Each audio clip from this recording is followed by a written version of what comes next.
trick in making my love stick.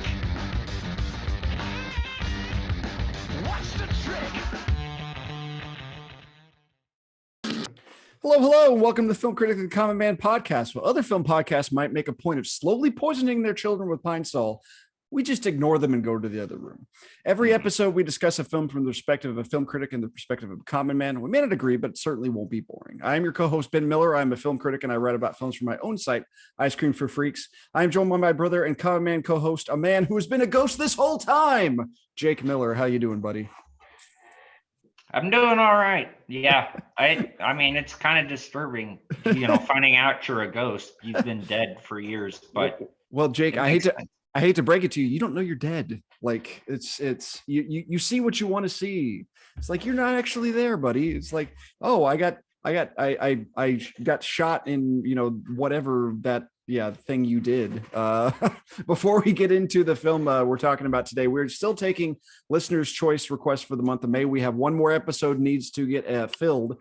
Give us your request for what you want to cover by reaching out on Twitter at Critic Comment Pod. Email us at criticcommentpod@gmail.com. You can comment below the video on YouTube, on Spotify, wherever. Give us your pick. Tell us why we should choose you. We'll give you a shout out for your pick. We'll be doing those through the month of May. Yeah, so, and like you said last week, like even if you don't have a podcast that we need to plug or a website to plug or something, if you've got any business or this movie was picked by JJ. Visit JJ's Ribs in Memphis, Tennessee. Exactly, it's fine by us. Like, we don't care. Yeah, absolutely. So even if you just like, I'm just a guy, I just like this movie, sure, then that's fine. We'll just say, cool, man, good this pick. This is from Phil in Nebraska. Exactly. That's fine by us too. Great movie we're talking about this week. We are talking about The Sixth Sense, directed and written by M. Night Shyamalan, starring Bruce Willis, Haley Joel Osment, Toni Collette, Olivia Williams, and Donnie Wahlberg, co-starring Glenn Fitzgerald, Trevor Morgan, Greg Wood, Angelica Page, M. Night Shyamalan himself, and a very young Misha Barton. Opened on August 6, 1999, and man, did it make bank. 282.4 million US, 373.3 international, $672.8 million on a $40 million budget. I could be mistaken. I want to say it might be the highest grossing film of 1999. I can actually check on that. Pretty good profit margin. Yeah, I mean, of that 40 million, 10 million of it went to Bruce Willis. So I mean, pretty solid. It was second of 1999 behind Star Wars Episode 1. So the first prequel movie. So I mean, but besides that, I did want to note real quick when I was looking up the stuff about this, is The Sixth Sense not only made all that money at the theaters, it made $173 million in the U.S. home video market. And since renting films is no longer really a thing, it is the top video rented movie of all time. Like, really? And still holds that record because nobody rents videos anymore. They said like it made $125 million on VHS. That's how much money this movie made. So everybody saw this movie. It was an absolute phenomenon. And watching it again, it's kind of what we'll get into all the stuff to with it. But not only was it a big moneymaker, nominated for 6 Oscars: Best Picture, Best Director, Supporting Actor for Haley Joel Osment, Supporting Actress for Toni Collette, Original Screenplay and Film Editing. Lost all 6. Lost Picture and Director to American Beauty. Supporting Actor lost to Michael Caine for The Cider House Rules. Supporting Actress lost to Angelina Jolie. Original Screenplay also lost to American Beauty, and Film Editing lost to The Matrix.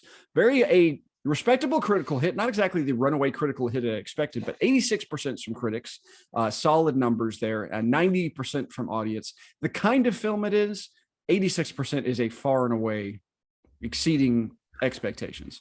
So I will get in the quick plot summary of The Sixth Sense. If you have never seen it before, I don't know what to tell you.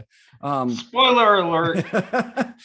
So this is based in Philadelphia. Child psychologist Malcolm Crowe, who is Bruce Willis, is hanging out with his wife Anna. He is a very well respected and acclaimed child psychologist, but a former patient of his, Vincent, played by a super skinny Donnie Wahlberg, shows up and says, "You kind of failed me." He shoots him and then kills himself. Cut to a few months later, Malcolm begins working with Cole Sear, who is Haley Joel Osment, a 9-year-old who reminds him of Vincent. Cole is having troubles at school and has all these anxiety problems. And he says he has a secret, but it's hard to open up. Cole, his mom, Toni Collette, is supportive but busy. It's hard. She has a couple jobs, so is single mom, works hard, obviously really loves him, but struggles with all those type of things. As they go along, various things happen, and it seems pretty straightforward. This kid just has some issues, and then all of a sudden, after an incident at a birthday party, Cole admits to Malcolm the reason he has all his troubles is because his secret is he can see dead people all the time who don't know they're dead and are trying to move on. Malcolm doesn't really buy this. He has his own issues he's trying to deal with his wife and the distance between them two. He eventually realizes after listening to a tape of Vincent that it's actually Vincent had the same thing. And so he talks to Cole. He believes him. He's like, hey, maybe you should start like actually interacting with these ghosts and actually helping them. This causes Cole to reach out to one of the ghosts, a little girl who was being poisoned by her stepmother. This unearths this and saves her sister. And then she is able to move on. And then so Cole and Malcolm have a much better relationship, and Malcolm realizes he doesn't need to help him anymore. Cole is like, hey, you should go talk to your wife. You're having all this distance. Cole admits to his mom that he sees ghosts. The mom accepts this after telling a heartbreaking story about their grandmother. And then Malcolm goes home, is trying to tell his wife. And then his wife drops his wedding ring, which he hasn't realized he wasn't wearing. Through flashbacks, it's revealed that actually Malcolm died in the opening scene, and he's been dead this whole time. He comes to this realization, understands what's going on, and is able to move on. And his spirit departs in a flash of white light. What a kind of like, it was funny watching this movie again, because especially going in, if you've ever seen this movie before, the twist, and you're now you're on the lookout for little clues. Clues and signs, and you're looking around, and they do a really great job of really not showing their hand. Yeah. And even the first half of this movie, there's no ghosts. It takes a while for something to actually show up. Like, until he says, I see dead people, you're like, this is just a creepy kid. Yeah, this kid's crazy or something. Yeah. They do play it very, they keep the hand close to the chest. And even in hindsight, when you know which direction it's going, it really just appears as though he's got a very difficult marriage. They're going through an extremely rough spot. He's definitely struggling with the personal and professional life balance. The push and pull. Yeah. And that's something everyone can understand, and they just pull you along on that premise until it's like, crap. It's one of the most epic twists. It really is. And the thing about it is, like I said, till he says, I see dead people are not a part of it.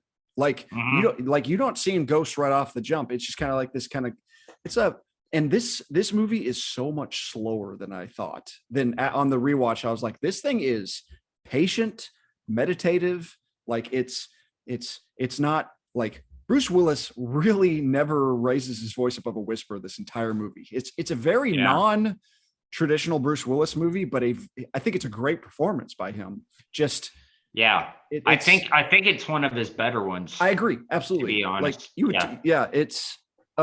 it's not the type of thing you're like, he was in Armageddon the year before. Like, right. Like, it's not like, well, he's out of touch or he's on a downslope. It's like, no. Armageddon made a ton of money. He was in it the year before. And he owed Disney 2 movies for this. So the little behind the scenes. So Bruce Willis was going to make a movie called the Broadway Brawler, Broadway Brawler.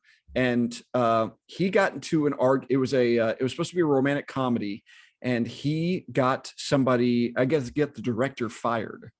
And because of that, it canceled the movie. And Disney said, fine, we'll cancel the movie. You don't have to do it. Nothing has to happen, but you owe us 2 movies. And he's like, fine. Whenever you come calling, I'll owe you. And this was one of them. So it really worked out okay. But I mean, it's okay. So if you have your choice of what is more captivating or more disturbing, is it the ghost or is it a creepy kid? To me, the most dramatic thing, well, first off, kind of along the lines of what you just said, I haven't watched this movie in it's been a long time. Like, I'm talking before I had kids. Probably 15, 20 years. Yes. Yep. Yeah. I mean, my kid's 12, and I definitely haven't seen it since then. Mm-hmm. The heaviest thing about this was the mother-child relationship. Absolutely. Because it you can understand the pain and the frustration of something is wrong with my kid and I cannot fix it. And I can't, like, and what is going on? Why is my kid hurting? And she's doing everything she can. Like, she's working 2 jobs, and it's like, Mama, do you think look at me. And you know, in her face, she's like, it's not an act. She's like, nope, he's not a freak. I am on board with this kid no matter what. Like, I agree. The connection between them two, and we'll talk about that final scene between them two later. But I mean, like, the entire time you're just like, man, these two, like, it feels like a mother son. And you're like, well, why is this kid running crazy? It's like, well, they live in Philadelphia. She has 2 jobs. She's working all the time. She just can't watch this kid all the time. And she knows he's intelligent, but at the same time, it's like, well, I can't, like, we don't have babysitters. Like, I just kind of let him have to do his own thing. Yeah, you can, to me, that was the heaviest, like, almost, heavier than the ghosts and stuff like that, is just that, I don't know. It's a very complicated relationship where there's a mother willing to do anything for her kid, but doesn't know exactly what to do. And the kid, you know, is struggling with, like, no one's going to believe me. No, you know, he doesn't tell him for a long time for a reason. Yeah. This is what's going on. But, you know, and so it's kind of, I don't know. To me, that was the heaviest. You know, there's kind of some jump scares and some dramatic things with the ghosts, but to me, that was the heaviest relationship. I agree. You know, and it's not even like, he's not even all that creepy.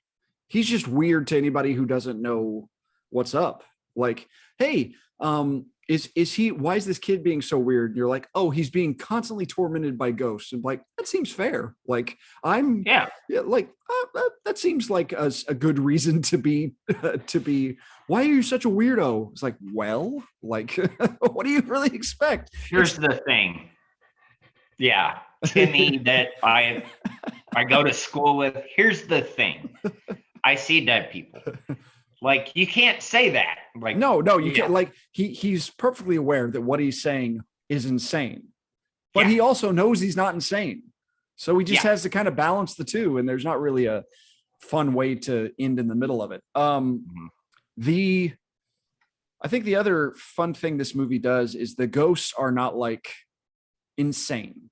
Like, they're relatively straightforward people in relatively like, you have the crazy lady who wants her husband, who opens all the drawers. And you have the kid who blew out the back of his head because he found his dad's gun. And you have Misha Barton throwing up for a very obvious reason. The girl with half her face burned. Like, it's not like they're not grotesquely deformed. They have, and even their motivations are clear. Exactly. Yeah, that's something that I like about this is it's not like the ghosts are evil or necessarily malicious. I mean, Yes, yes, are they causing harm to this kid? Yes, but that's not necessarily their intent. They know they can communicate with this kid and the they're only outlet. Yeah, yeah. yeah, So I mean, all of the ghosts are uh just conflicted, troubled humans that it went bad, yeah, and really they're just looking to complete whatever mission or whatever you want to call it, yeah. on Earth, so they don't have to be like a wandering spirit or Yes, however you want to say it. yeah, I mean, yeah, yeah. It's really like, and it all works because of the significant efforts of Haley Joel Osment. He mhm. is like, I remember him being good, and then I watched it again. And I was like, man, he's so good. Such Dude, a as far as child actor oh performances, man, man, he was he was the Tom Hanks of kids absolutely. And I during that mean, time. they tried to turn him into Macaulay Culkin essentially after this movie, and that's not really the avenues he should have been going down. And he had very protective parents who were trying to keep him on the straight and narrow, and he didn't have the necessarily the demons that Macaulay Culkin had, and he's still working Yeah. today. I don't know if you've Yeah. seen Haley Joel Osment recently. Yeah. Okay, he's very jovial looking guy. Like, seems like he's pretty well adjusted. What was his latest movie?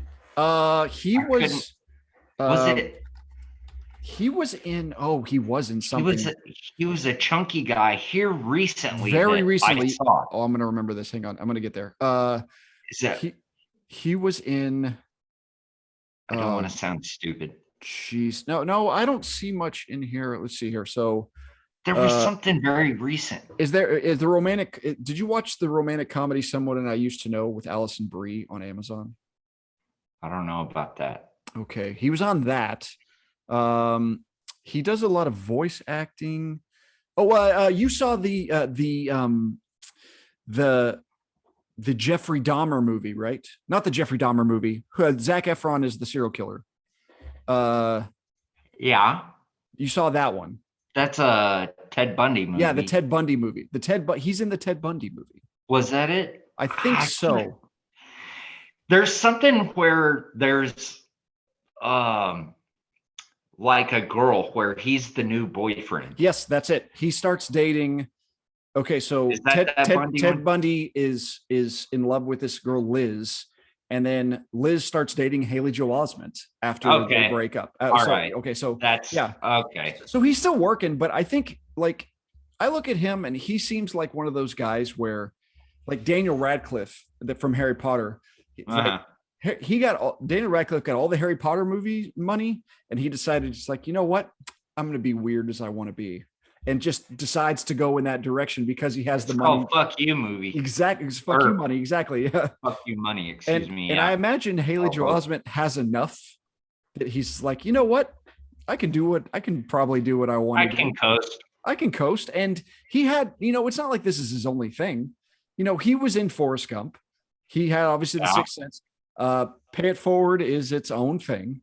AI, artificial intelligence. I like his performance. Don't really love the movie. I know our grandfather was a big fan of that movie, Secondhand Lions. Yeah. Yes. Yeah. I mean, it's not like he didn't do anything. And then he's older now, and he does a lot of voice work, a lot of random TV.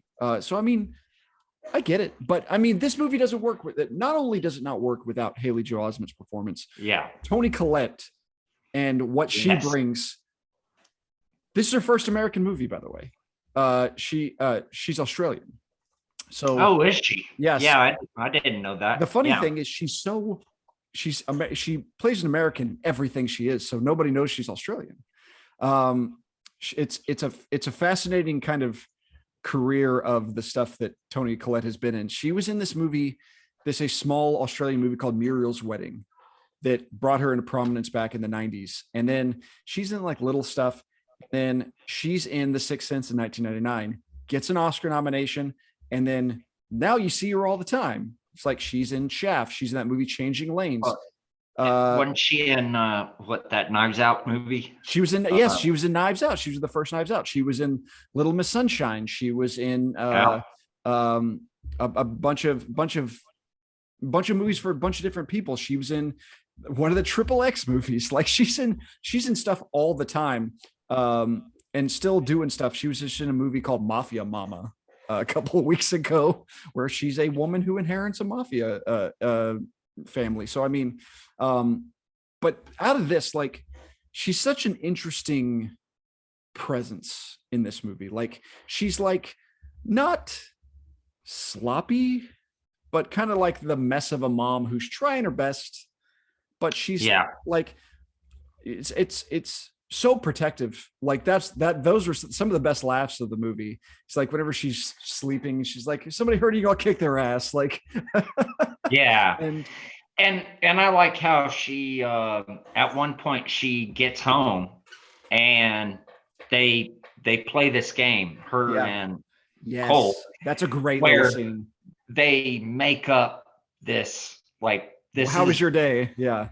Yeah, and it's this dream day. Yes. You know, and they get to have fun with that. And she's like, okay, I'm making you pancakes the way you want. And it's a nice moment, because I think it's, you know, a small family, very much dependent on one another, and they're struggling bad. Yep. And they have to find a way to cope. Let's have these little escapisms just to like, oh yeah, the stress of having to raise this child on my own and having 2 jobs and barely able to see him, plus he's got all these other issues I have to deal with, is that much worse. And it's funny if you think about it.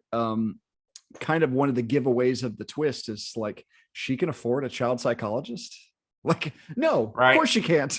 It's like, no, why would she? Like, it just happened. I mean, that's thinking a little bit too much into it, but I mean, well, in hindsight, it makes sense. Yeah. It's kind of like, but I guess, I don't know. It's kind of funny because it's like all these resources that she goes to, like in real life, accuse her of abuse or, you know, suspect other things are going on and everything. And, so, I mean, in hindsight, you can figure it out, but at first watch, it's hard to pick up on, you know. I want to talk about that last scene in the car, because that scene, like, I had seen that scene before. I remember being fairly emotional, but man, as a parent, it hit in a different type of way this time.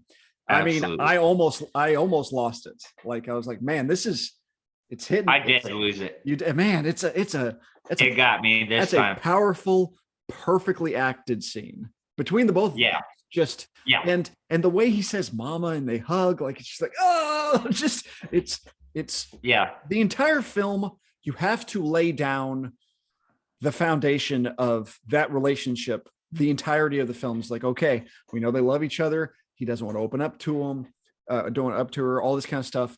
Malcolm finally breaks through, and that allows him to open up to her, and it's so cathartic. You're just like, yes.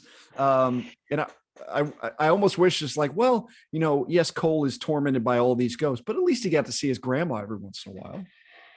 Yeah, I mean, that's not bad. The worst thing, yeah. But yeah, I definitely think someone's perception of this film, I know for me, it was different. Pre being a parent, having a family of my own, and then post having kids, and just like, you know, when he walks in and says, "Mama, if you're not too mad, can I sleep in bed with you tonight?" That's you know, really sweet. Like, it's like, it's because, you know, that protective feeling, and that, you know, if my kid's scared, then yes, I'm going to protect you. I'm going to, even if things are wonky or whatever, or I got mad at you earlier, it's like, I'm still going to take care of you. And she, you know, and it's not like she's not trying. She called the ladies it's like, I'm gonna kill your kids. Like I said, not obviously. It's like your kids need to stop. That was like, oh man, like, and the whenever they lock him at that party, when they lock him in the cupboard, you're just like, oh man, I'm going, like, obviously I'm going to jail. I'm going to jail. Exactly. I've thought this before. Like, I've been in a situation where there's like a kind of a rowdier kid, and I was like, okay, if this kid gets anywhere close to mine and hurts him, I'm going to be on the news because I'm going to punch a kid. Like, that's just you're so protective of your own children, and it's such a lived-in relationship between the two of them. There's a lot of backstory that seems like there's that comes through in the film that is not presented. Yeah. Obviously, his parents are divorced, but you don't really know why, like why they didn't work out or something. Obviously, his relationship with his father is a problem because he wears his dad's some old glasses that he left behind and took the lenses out because, the prescription, and wears an old broken watch that he had and stuff like that. So it really is. I mean, even without the ghost, this kid's struggling, and there's even a really interesting thing I found in it. They scan his room at one point, and there's a picture in his room of his parents, and it's of the dad and the mom, and they're both sitting on a couch like this, like obviously not wanting to be next to each other. And I'm like, oh, that's so terrible. Like, it's like those little moments really dig in. Like, it's like, man, like you said, even without the ghost, this kid is having issues. Yeah. But, I mean, it's something millions of kids actually deal with is just divorce and, processing through that and everything. It's dealing with different kinds of trauma.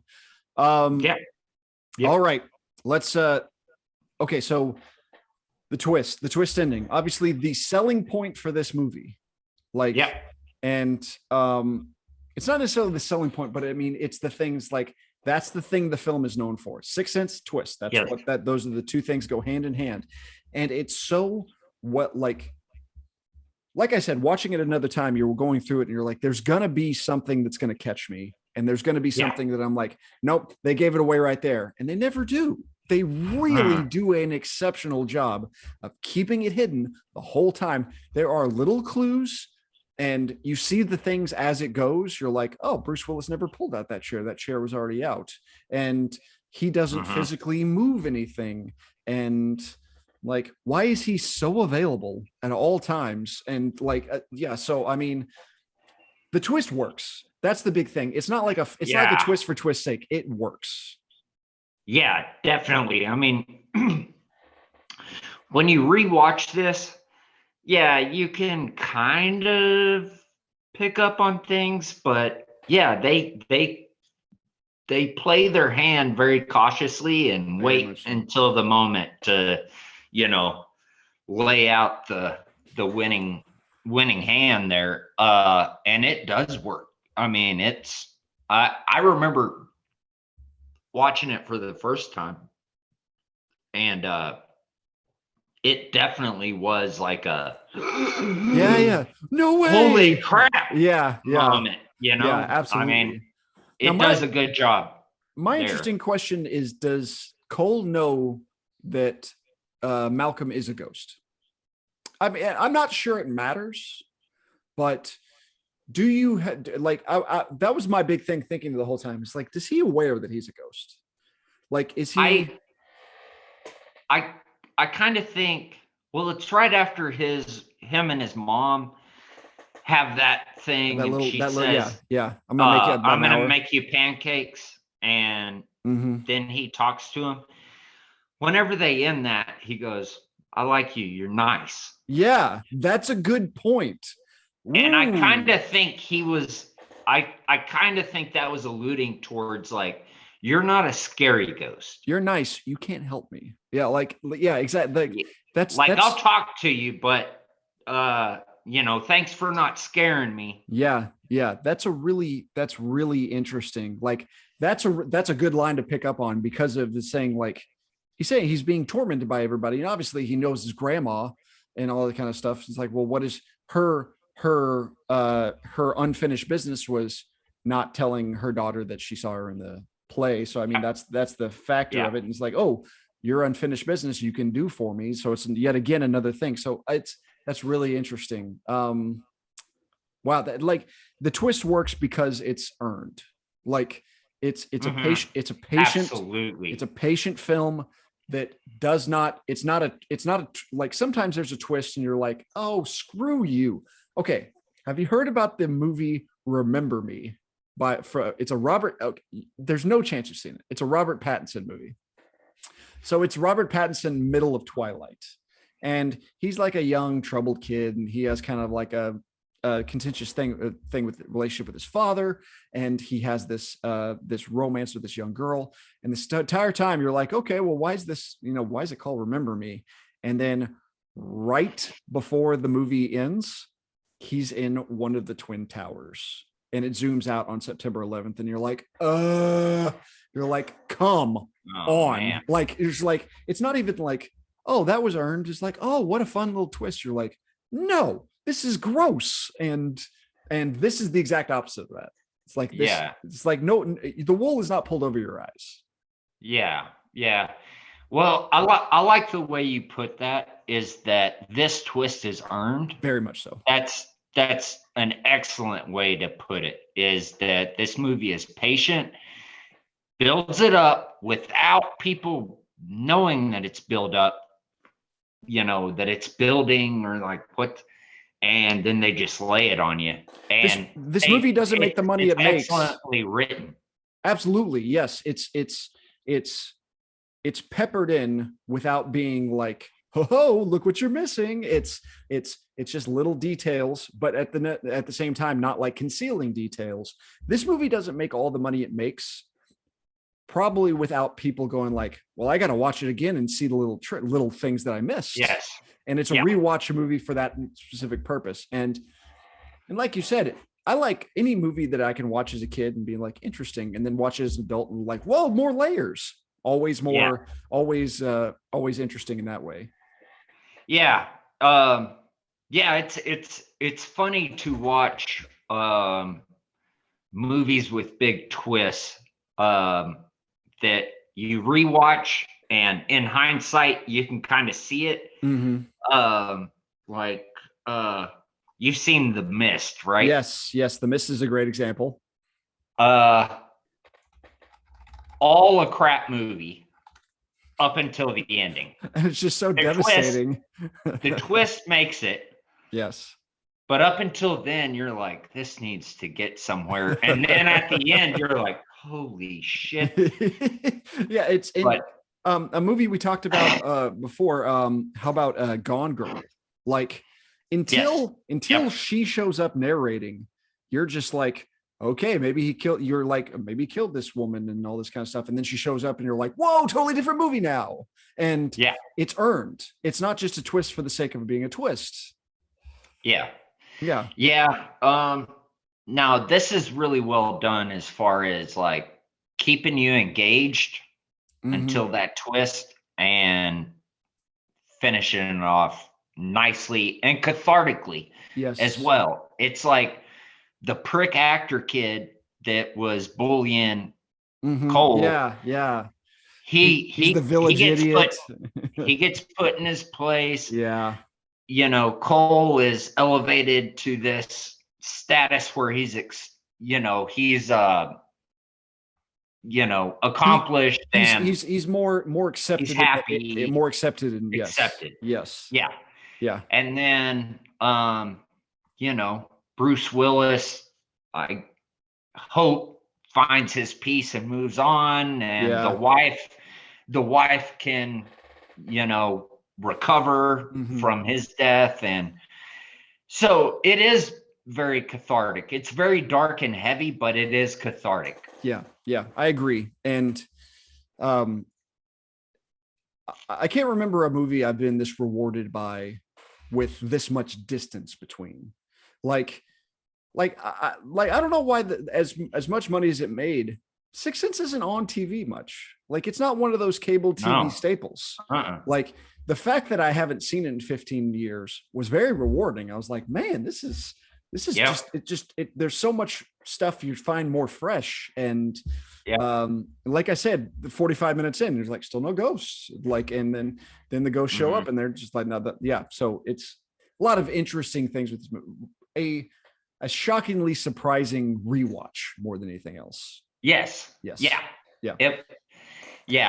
And to your point, I think the amount of time that it's been since I watched it added to that, kind of delayed gratification or whatever you want to call it. The sign of a great film. Yeah. Yes. It endures. It can grow in different ways. Exactly. Let's take a quick break and we'll come back. All right, we are back. Before we get into the poll for a dumbass, we didn't have a chance to really talk about M. Night Shyamalan. This wasn't his first movie. He made a movie called Wide Awake in 1998, the year before, about a kid trying to find answers about life and death because of the death of his grandfather. It's a movie I have heard about for the sole reason of it being an M. Night Shyamalan movie. It's like a coming of age, like light drama with Rosie O'Donnell in it. Like, it's just kind of funny that that's the case. I imagine that this is Sixth Sense is the first time you'd ever heard of M. Night Shyamalan. Yeah, I believe so. So today we are going to go through Poll for a Dumbass, where every week I go through the filmography of a filmmaker and put Jake's cinematic knowledge to the test. And we're going to go through the films of M. Night Shyamalan. As I said, starting with Wide Awake, getting into the Sixth Sense, and then all of a sudden has this huge monster hit, and everybody's wondering what the next thing is. The next year in 2000, re-teaming with Bruce Willis for the movie Unbreakable. Yes. I've probably only seen it once or twice. And it's gotten kind of a reassessment, and people really love Unbreakable these days. I've never been like, I haven't re-seen it in so long. Mm-hmm. It's not something I've been like, do you like, it also had a big twist at the end too. Yes. So I do remember liking it though. Now I do remember watching in the theater a movie, or actually it wasn't a theater, excuse me, pirated copy, a Kuwait classic. We watched in 2002 Signs. Yes. One of the more terrifying jump scares in a movie I can remember. Yes. That alien going across that screen, man. And it's so simple. It's so simple. Like this lanky character just walks across. And not fast. Someone built like me, basically. Yeah, pretty like much. If I was naked and just walked. Yeah. That's basically what it is. But yeah, everyone's like, ah! It was so terrifying. Which is what my wife does when she sees me naked and walking. I like it. It's funny in the kind of has a twist. I don't necessarily know the twist. The twist being that the aliens are killed by water. And they're hydrophobic. And their Achilles heel is people with asthma. So a movie that hits you close to home. Like I'd be fine. I don't breathe anyways. So Unbreakable and Signs, both big box office hits. Wheels started to kind of come off in 2004. A movie I know our mom loves. Have you seen The Village? Yes. So I'm mixed on The Village. I think it does I think it has really good performances. I think it has really good ideas. And I think the twist ruins it. Like the idea of their village and Adrian Brody's really good in that movie. Joaquin Phoenix is really good. Yes. Bryce Dallas Howard really good in that movie. But like, you look back at it, you're just like, why? Like, it's just so kind of dumb. Like, yeah, I will say, well, yeah, I don't know. I liked it. But again, along the same lines as The Sixth Sense, I haven't seen it in forever, so I would have to rewatch it. Yes, I remember there were parts of it that I really enjoyed, but looking back on it, I'm just like, I wonder if it would hold up at the time. Our mom loves it to this day. Of course, she loves scary movies. okay, so this is the first chance I think that you're just like, okay, if there are holes in anybody's M. Night Shyamalan filmography, it's probably Lady in the Water. I don't think I have. So it's another Bryce Dallas Howard and Paul Giamatti. It's like a fantasy psychological thriller. I want to say that Bryce Dallas Howard is a mermaid, and from what I understand, there's not really a twist. I have not heard anybody like, there are some people who will say stick up for pretty much any movie. I don't know anybody who sticks up for Lady in the Water. Everybody's like, no, it sucks. It's like, oh, okay, it's good to know. And I have it hasn't even gotten a reassessment. It's just like, nope, don't watch it. Yeah. Now, if you want to talk about, so people talk about, man, Shyamalan's on like a losing streak with The Village or Lady in the Water. This movie, I'm like, I'm not sure Shyamalan has it anymore, or if he ever had it in the first place. That's the movie The Happening. Have you seen The Happening? The Happening. I watched it in a theater. Remind me. Okay, well, it's this podcast favorite actor, Mark Wahlberg. People have started committing mass suicide, and and just like they'll throw themselves off buildings, they'll put themselves into wood chippers, they'll hang themselves, and there's no real. Oh reason. yeah. It's okay. The and wood chipper got me. And there's yeah, like I have seen that. Like it's because of a neurotoxin, and it's spreading across, and it's so odd. It's like it should be terrifying, and it's just it's very like Wahlberg is terrible in this movie. he's I think he plays he's a high school science teacher, which really, when you have Mark Wahlberg, you have to have him do something that seems like maybe Mark Wahlberg would do. And a high school science teacher doesn't really seem to be one of those things. Right. Yeah. I believe he's actually a high school dropout. Yeah, right. Because he was in prison. But yes. So I mean, no judgment. No judgment. You're doing way better than I am, but undoubtedly. So The Happening was a disaster. And then he makes a movie adaptation of the cartoon anime Avatar, The Last Airbender, called The Last Airbender. I know for a fact you haven't seen it because it was such a massive failure, at least in the United States. In the United States, I think it was like, I believe the Avatar: The Last Airbender is not it's not an American property. I believe it is Japanese, or it's I thought Cameron had it. This is different Avatar. This is it's a different type of Avatar. It's Chinese martial arts, Asian specific. And then for some reason, Shyamalan, who is I'm making sure he's not Pakistani or Indian. I don't want to say he's Indian and being Pakistani or vice versa. He's East Asian. Regardless, he fills it with white people, like white people in this Asian specific movie, which doesn't make a whole lot of sense. People hate it. And it does not do very successfully, but makes money overseas. So he keeps making movies. Now, the next movie is the perfect combination of people turning on M. Night Shyamalan and people hating on Will Smith. And that's the movie After Earth. It is Will Smith crash lands with Jaden Smith. And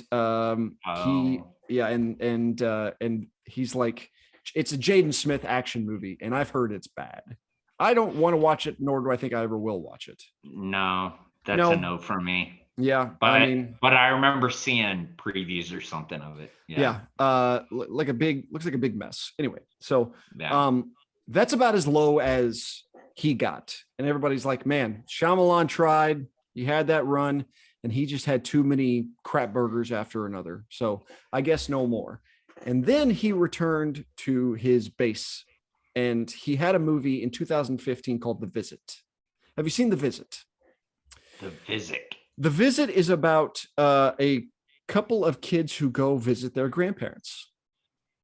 And then as they're 15 and 14 and their mom is going somewhere else, so they're just hanging out with the grandparents, and the grandparents keep getting weirder and weirder and weirder, and they're just confused by it. And it's a small little, like, it's Shyamalan getting back to basics. It was on low budget, and it was respectable, and it made a decent amount of money. Also had a big twist. Okay. I don't think so. So that kind of gets him back, and it's like, okay, Shyamalan doing what he needs to do. And he kind of stays in that kind of realm from then on. Have you seen the movie Split the next couple of years later? Split was 2016. That's James McAvoy as a guy with multiple personalities. So it's, I don't know, not ringing any bells so far. James McAvoy has multiple personalities. One of them is a serial killer. It's unfortunate. It's kind of like a horror movie. It wasn't necessarily a twist, but at the end of the movie, Bruce Willis's character from Unbreakable is watching the news report of this unfold on TV. So nah, I don't think I have. I'm not surprised. And then the next year, or a couple years later, he follows up Split with Glass, which is a sequel to Split and Unbreakable. You have seen Glass? I have seen Glass. Yeah. What do you think? It's all right. So essentially, it's the James McAvoy character, the Bruce Willis character from Unbreakable, and then Samuel L. Jackson's character as well, all coming together. So I've heard good things, mixed things. It's fine. But like I said, it's always back to basics type. So in 2021 comes back with the very memed movie. I haven't seen it. Have you seen the movie Old, where people are on a beach and they get old? No. Fascinating premise. My wife did. It's a fascinating premise. I believe she saw it in theaters. Interesting. But I mean, no, I haven't though. It's an interesting type of movie, and I'm sure it probably does some interesting things.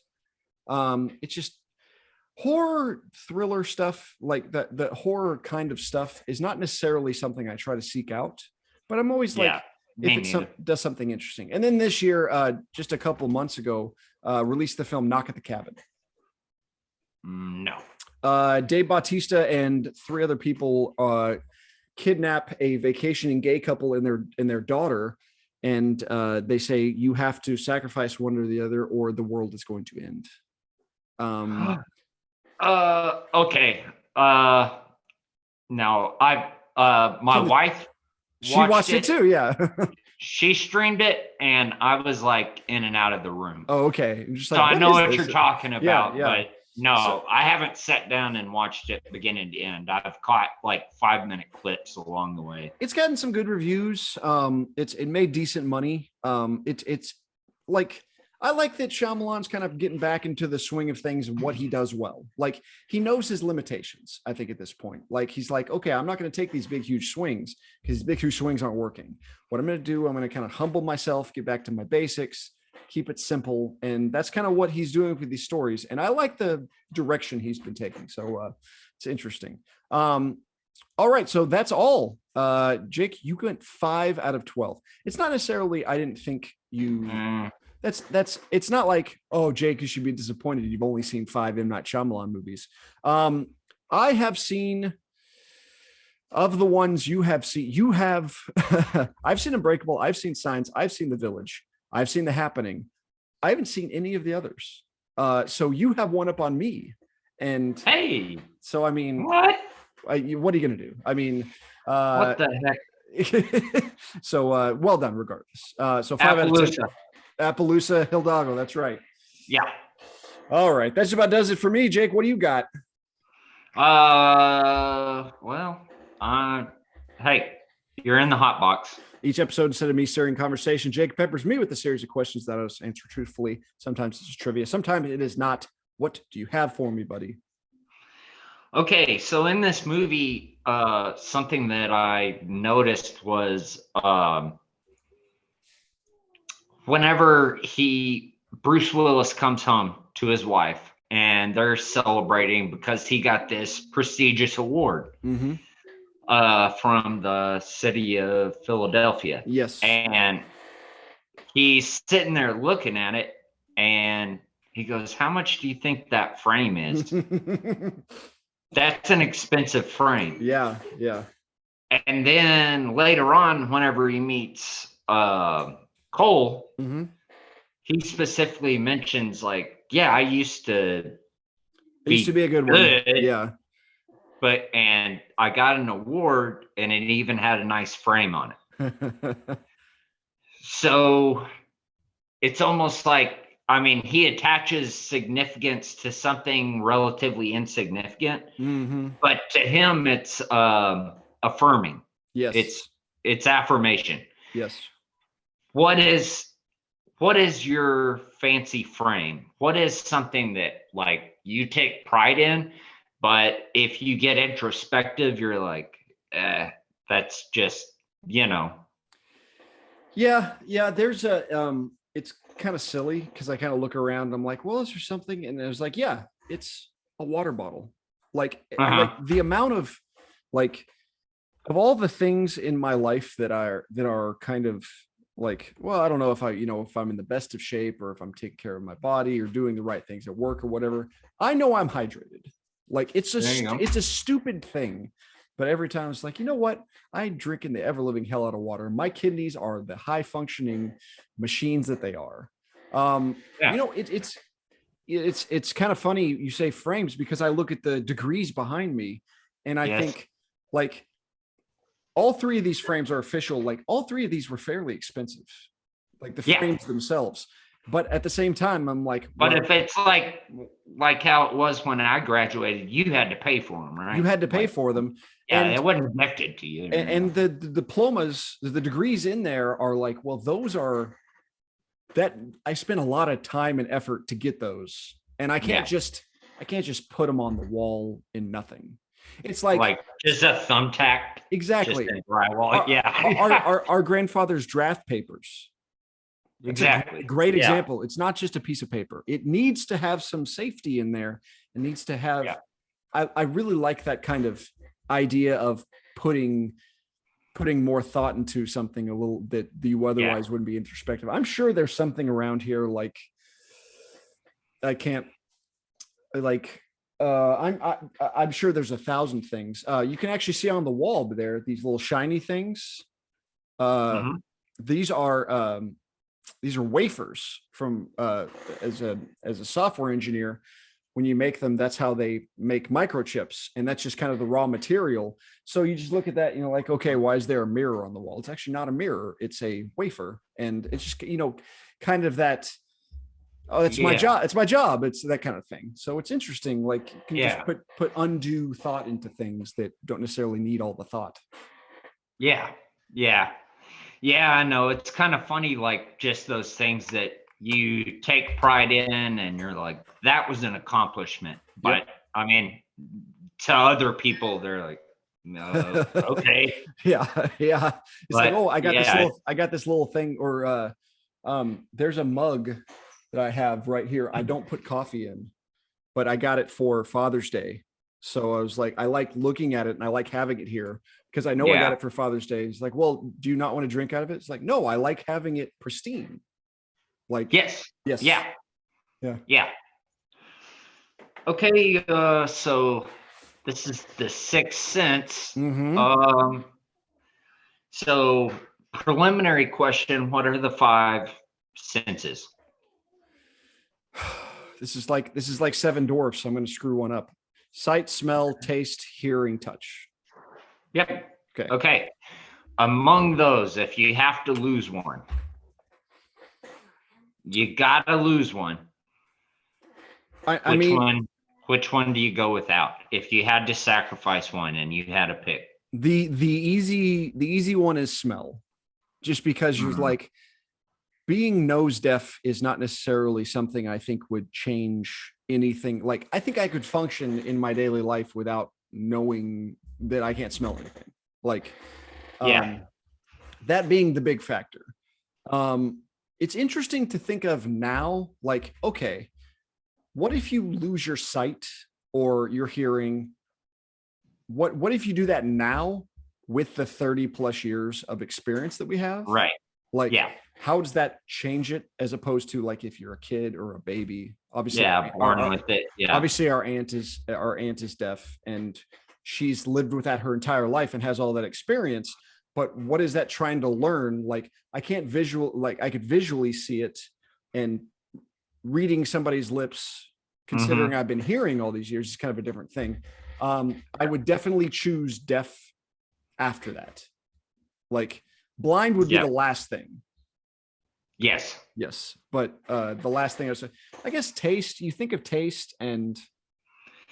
Well, the only problem with that is the olfactory, the sense of smell and the sense of taste are very interlinked. So, like, I don't know how many people, how many of our listeners or viewers have had COVID where that was one of the symptoms. But usually you lose one, you lose the other. Yeah. Or so that's the only thing. Yeah. I mean, yeah, you I can't agree. taste stuff, you can't smell stuff. That sucks. But you can still get around. And I was wondered if, like, okay, if I couldn't taste ever again, like taste flavor, I wonder if I'd eat better. But I'm like, I don't think I would, because I think everything would be based off of texture. Yeah. And I was like, okay, like, oh, well, I would just eat all these veggies and stuff like that, and it'd be good for you. And it's like, I don't know, like, does the taste of certain like squishy vegetables, it's like, is that the factor, or is it the fact that it's the squishiness? Like, yeah. I don't know. Yeah. But I also thought losing your sense of touch, that tactile, I could see that being very problematic. Absolutely. Just with your ability to articulate things. Like, how would you type? How would you put together something? How would you don't think about how much you use the tips of your fingers for not like you said, not even for like, oh, I can't feel my fingers. It's like, well, how do I know that I've touched it all the way? And how do I know that I've like pushing a button on an elevator? If you can't feel your fingers, you feel that push has to be visual. You have the pushback of that spring. Yeah, that's interesting. That's a good interesting point. Yeah, I cut my thumb with a fillet knife, and this thumb's basically numb, and sometimes it is a pain in the ass. But like losing the sense of touch, do you lose pain? Yeah.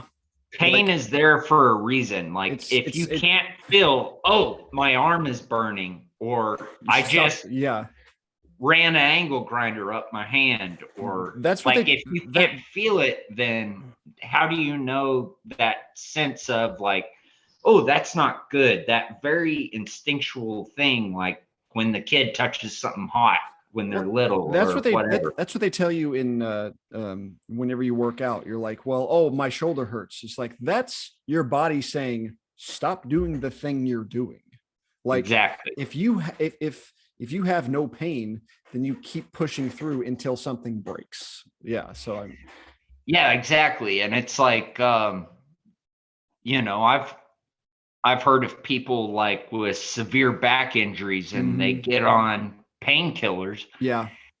And then they're like, okay, I feel fine. They go out and they're just doubling down on their already existing injury because they can't feel it. They're injuring themselves, but they don't know it. Like, pain is an important part of the sense. Yeah, I think.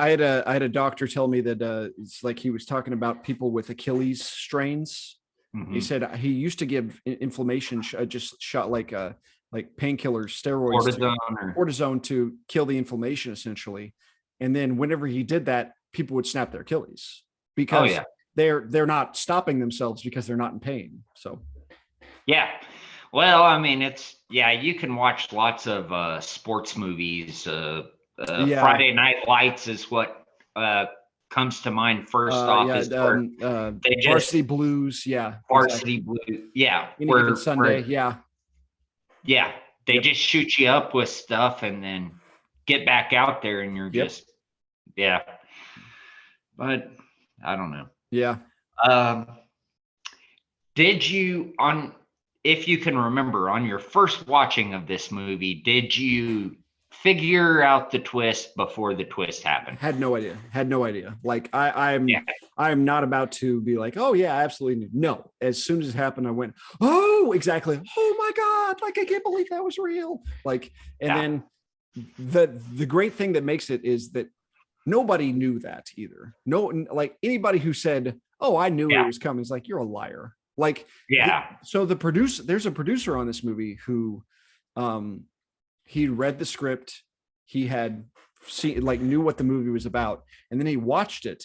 And as soon as he says, I see dead people, and it goes to Bruce Willis, and he's like, we can't have this. They'll all know they're talking about Bruce Willis. And I'm like, it doesn't come through at all. Like, it's not even like a trick. Like, so yeah, it's all that. It's you can't unlearn what you know. You can only find out, like, you can only be surprised by the twist if you've never seen it before, or if you've never heard of The Sixth Sense. So you have to have, like, it's impossible for the surprise to be there, but the fact that it's so rewarding even with it is a nice thing. Yeah. So we've already kind of gone through the catalog of M. Night Shyamalan. Mm-hmm. What is your favorite? Which one is your favorite?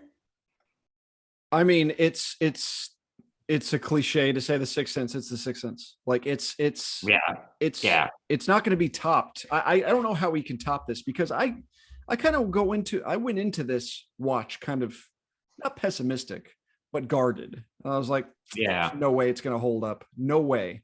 And I was just, at every turn, I was just like, I'm wrong. Like, it's just, it's way smarter, and it's more than the twist.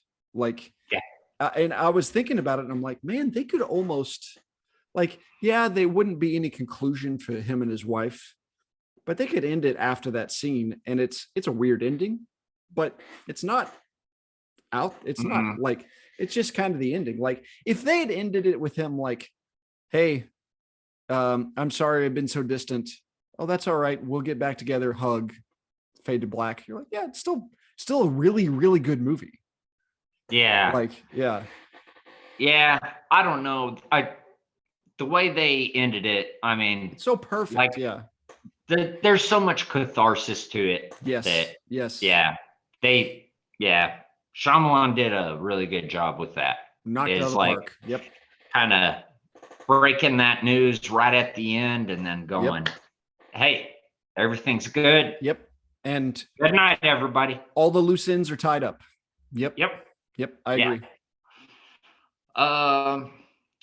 What do you think, off the top of your head, is the, like, best twist in a movie? Like, just one of these mind-blowing, like, I didn't see that one coming. I mean, I kind of go as far as the most interesting one that is kind of like, it's a cop out now. Like, just kind of like Bruce Willis was dead the whole time is almost like a joke. It's kind of like, right. Same thing as Brad Pitt and Edward Norton were the same person. It's a split personality. That's a pretty good one. Like, that kind of set the standard. And I know you mentioned The Mist, and the twist at the end. Yep. It's not necessarily a twist as it is just like a gut punch of an ending. It's just so bleak. Yeah. And there's nothing cathartic about that. There's nothing. No, there's just like, I feel bad. This is bad. Yeah. Yes, exactly. Oh man. So, but I kind of look at Fight Club as being the one where I'm like, that's the one where it's so earned. And even that the stretches, it's like, well, like, the cool thing about it is a lot of these movies with these twists, it's like, okay, we're in a realm of unreality. Like with this one, it's like, there's ghosts. So you can take a stretch with, he was a ghost the whole time. Okay. And Fight Club, so many wacky things happen. The fact that they're the same person, that's like the sixth wackiest thing that happens. Like, no joke. So that's not a bad thing, I don't think, with it. Those are just the ones that come off the top of my head. I know, like, like I said, for the sake of humor, that Remember Me one's always pretty funny. It's like secret 9/11 movie, but yeah, that's the one I always think of off the top. Okay. Ben, I think you're free to go. Awesome. Before we go, buddy, what is your film rating of The Sixth Sense? Very, very good. Like you said, you know, I haven't watched this in probably 15, 16 years or so. And you got to wonder, is it going to hold up? And for me, absolutely still holds up. Me too. It's a great movie. I think it's very well performed. Good acting, good plot. Yep. Yeah, I like everything about it. I do too. It's good. I do too. 1999, an all-timer movie year. I have The Sixth Sense 4.5 out of 5 stars. I mean, it's almost unimpeachable. Excellent film. Like you said, and I agree. It's just you think there's no way it's going to hold up after all these years, and it really does. Excellent job. Great movie. Highly recommend it. It's on Paramount Plus too, by the way. Nice, efficient, like hour 45. Like it is pretty efficient. Pretty efficient. Nice. Always nice to have that. I think that just about does it for this episode of the Film Critic Common Man. Thank you so very much for joining us. You can follow me on Twitter at NebBitSpin, on Letterboxd Neb810, on Instagram Ben Miller Movies. Check out my website icecreamforfreaks.com. You can follow my other writings on the film experience and Cinema Scholars. You can also follow me on other pods. I'm the David Thulis of podcasting. Jake, where can the people find you? I assume down in your basement working on your child psychology after hours. No, I'll be in your bathroom in dirty, whitey tidy underwear with a revolver. So, man, so knowing it's Donnie Wahlberg, I knew it was Donnie Wahlberg. Yeah. And watching it again, I'm like, man, he does not look like Donnie Wahlberg. Like, no, he's usually a buff, like, he's scrawny smoke show and everything. And man. Yeah. He did a good job. Good for him. Yeah. He's fucking lost it. Yeah. So make sure to follow the podcast on Twitter, Critic Common Pod. Please like, subscribe, rate, and review. Enjoy the show wherever you get your podcast. Listen on Spotify, Apple Podcasts, all those various places, as well as YouTube. We'll catch you guys next time when we start our listeners' choice episodes. We're going to start with our mother's choice. A very appropriate. We're going to watch Misery for our mom and talk about it. I hope your ankles are ready to be broken in anticipation. Thanks. Thanks everybody so much. Y'all have a good one. Bye guys. What's the trick? What's the